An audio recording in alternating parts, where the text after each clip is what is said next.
Well, for better or worse, the Blue Jackets have the depth forward that they were allegedly looking for. It's Luke Kunin.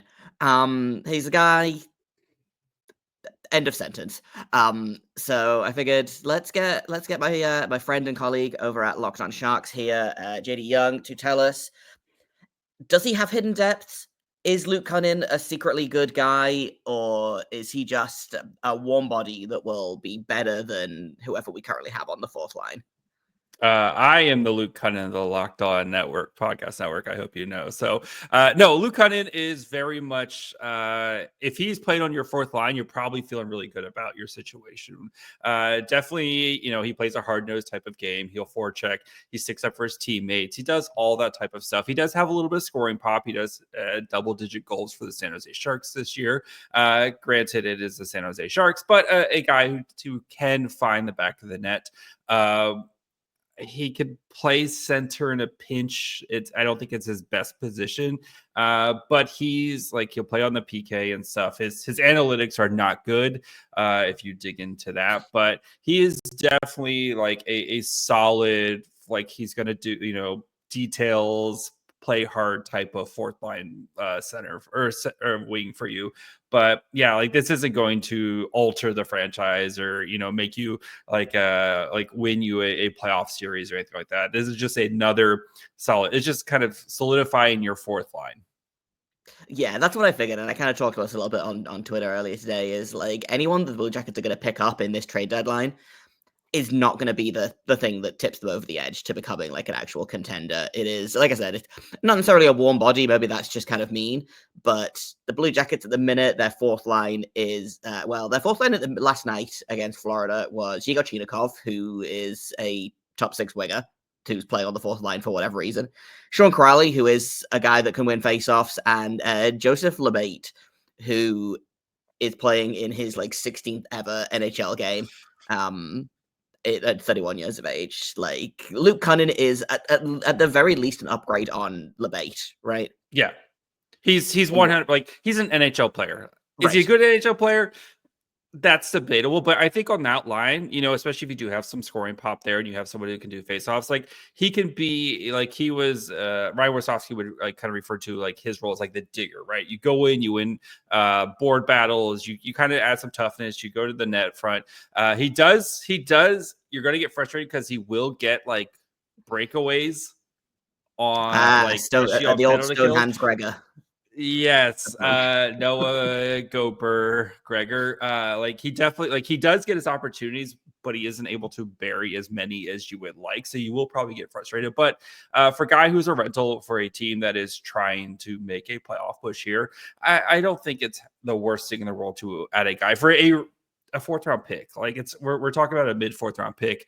I think for the Blue Jackets, I can see why they did this, and I don't think it's the worst move in the world. And again, like Cunning's gonna be a great locker room guy. You hear about all the stories. Like he's great in the locker room. He seems like a really good dude off the ice. His TD1 Foundation for diabetes. Like he does a lot of great stuff off the ice. And his wife is pregnant. I think his wife's due like literally any moment. Also, the better hockey player of the two. Yes, we love Sophie Kunin. But he seems like a really great dude in the locker room. Like he's gonna come in, he's gonna be professional. Like you're not gonna have to worry about Luke Kunin and kind of what he does and stuff like that. So again, this isn't like a world shattering trade or anything like that, but just a nice solid depth piece. I think he will add some value, but just don't expect a lot. Yeah, I think the way I feel about Luke Kunin is kind of the way that I felt about Jack Johnson when we acquired him in the summer. I was like, he is going to play very limited minutes and will not be an abject disaster every time he's on the ice. And that's kind of my expectations for Luke Kunin is the Blue Jackets will not completely crumble like a cheap suit as soon as he gets on the ice. Like, am I expecting anything world shattering? No, and like you said, by all accounts, great guy. Which seems to be not more important than the hockey necessarily, but from the sounds of things, they've been looking very carefully at who they want to bring into the locker room, right? It's kind of a fragile situation for the Blue Jackets, I think, with the loss of Gaudreau. I think they've been very careful as to who they bring into the room. And Luke Kunin, again, might not move the needle on the ice, but if he can be one of those guys off the ice that's like the energy guy, I'm looking at him kind of as almost a Wish.com, if I can date myself with that, Match Worthier, right? Yeah, Of I think it's a can add Timu a little bit of version now. offense, will Yes. punch someone in the face.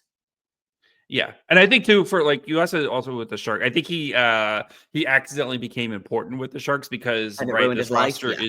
is the especially last season where the roster was so limited, where he had to play bigger minutes than he should be playing. You know, at the end of the season last year, he was playing second line center for the Sharks because that roster was a hot mess. And again, I think for him, if he's playing a limited role, like go forecheck, go be, a nuisance on the ice, go play some PK. If you're playing him like 10, 11 minutes a night, I think you're going to feel fine about Luke Kunin when he's on the ice. If you start to ask more of him, I think that's where you get into trouble. And I think with the Blue Jackets roster right now, where they're kind of at, I think that'll be a perfect role for him. And I wouldn't be surprised if he pots you a couple goals here and, at least isn't like you said, isn't an abject disaster every time he steps onto the ice. Yeah, like I said, that's kind of where my expectations are. So anything above The bar breaking is even on the is floor. a win, right? Like Yes. if he gets a goal, I'm like, cool, we did it. Yes. We talked a little bit about the return. Fourth round pick, is that about what you expected for Luke Yeah, Kunin? I was kind of expecting that. Maybe if the Sharks could get a little frisky with, especially with the prices that we've seen for some of these guys, maybe a late third. But I think for the Sharks, for getting a fourth round pick feels about fair. They got a round pick for Nico Sturm. Nico Sturm, who's also a defensive specialist. I know much better than faceoff circle, but also plays limited minutes, also fourth line type. It does kind of feel the right price for us. I do feel like it's a fair exchange for both teams and for the Sharks who are still in asset gathering mode. That's just another piece for them to go do something else. You can go draft if they want to move up in the this year's draft, which is not a good draft. So maybe they want to try to kind of stockpile and move up to try to go grab a guy, especially with that Dallas pick, or if they want to try to go grab, it just gives you pieces to go do something else with. And that's kind of how I feel what Mike Grier is going to do here. So yeah, I think for both sides, you have to feel happy. For Sharks fans, I don't have to watch Luke Kunin every night. And for Blue Jackets, you got a competent NHL player on your fourth line. Yeah, which honestly, the state of the fourth line the last couple of years, competent NHL player is actually like kind of welcome. So I'll, you know what? My immediate reaction to this trade was like, why? I will never be free of Luke Kunin. Again, every day is know that I watch a not insignificant amount of Sharks hockey, and I do spend quite a large portion of the game complaining to my wife about like how society has moved on for the need for Luke Kunin. But The having hockey thought gods about it for are a a few little bit, I'm like, cruel oh, okay, mistress. this is Yes. fine.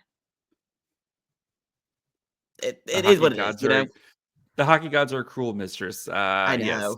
I didn't even consider that Luke I Kunin was going to be an option for the Blue I Jackets. I can't kind of made wait my for the peace Luke Kunin extension. Oh man, it's gonna be great.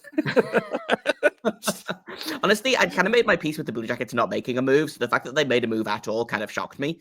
And then I was like, oh, it's Luke Kunin. Well, fine. If people want to pay more attention to the Sharks, they are playing better this year than last year. Which the goal was to not be miserably bad every time they're on the ice. Where can people find you and your show online? Of course, you can find Locked On Sharks wherever you get podcasts, like you're listening to this one, or you can watch on YouTube as well. And if you want to follow along Locked On Blue Jackets, we'll probably talk about this trade a little bit more in today's episode, which is going to drop later today. I've been Jay Foster. You can find me on Twitter at _Jacob Foster, JKOBFORSTER. You can find the show at LO_Blue Jackets. And of course, we are all over YouTube on every podcasting app you can think of. But until later today, make sure you stay locked on.